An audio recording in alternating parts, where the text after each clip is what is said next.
Panibagong kwento na naman po tayo. Okay, basa lang po.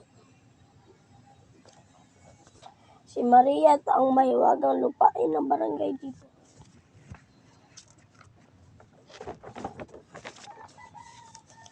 Sa mahiwagang lupain ng barangay Bibo, may isang magandang taniman na nagbubunga ng masasarap at masustansyang gulay at prutas.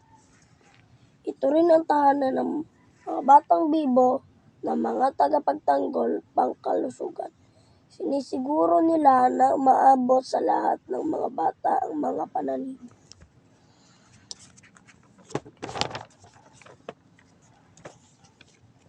Ang bawat bata dito ay may karapatang bumisita sa masaganang taniman upang makakain ng mga makukulay at mga gulay at prutas na nagpapalakas sa kanila.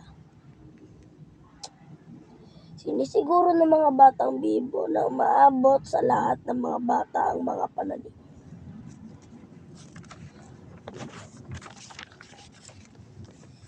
Isang araw, naglalakad ang isang mausisa at masiglang batang babae na si Maria.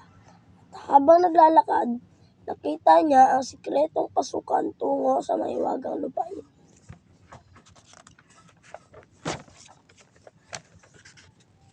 Maligayang pagdating, Maria.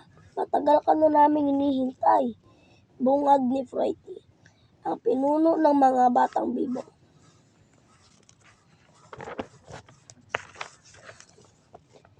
Namangha si Maria sa tanawin ng mga sariwang prutas na nakabitin sa mga puno, mansanas na nagpapalakas ng resistensya, saging na nagpapatibay ng buto, at mangga na nagpapalinaw ng mata.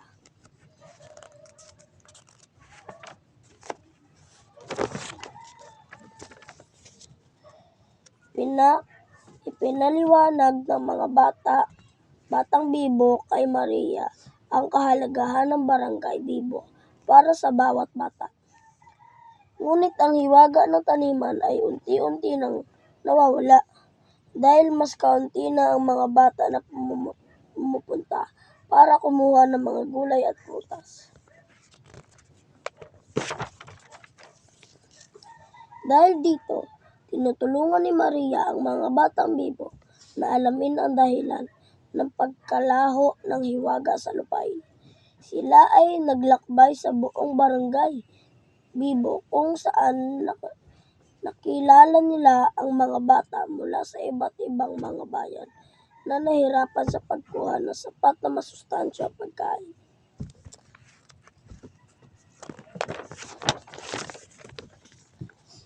Nalaman nila na ang iba't ibang hadlang sa pagkamit ng nakapagpapalusog ng mga pagkain gaya ng kakulangan ng kaalaman at limitadong oportunidad.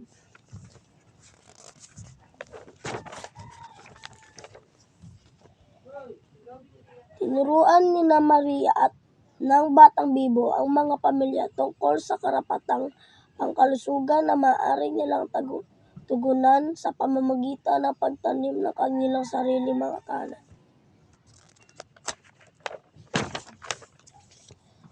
Sa paglaganap ng mensahe ni Maria at ng mga batang Bibo tungkol sa karapatan sa nutrisyon at ng bawat bata sa lupain, unti-unting nagkabuhay muli ang mahiwagang taniman. Mas maraming bata na ang makakasama ng mga biyayang dulot ng prutas at gulay.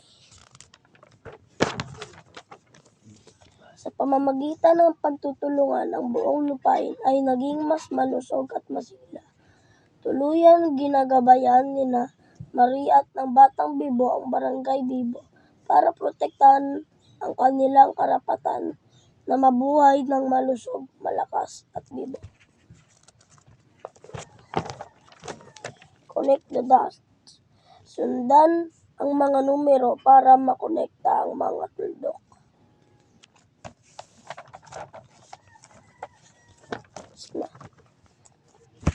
So, tapos na po ang ating pagbabasa.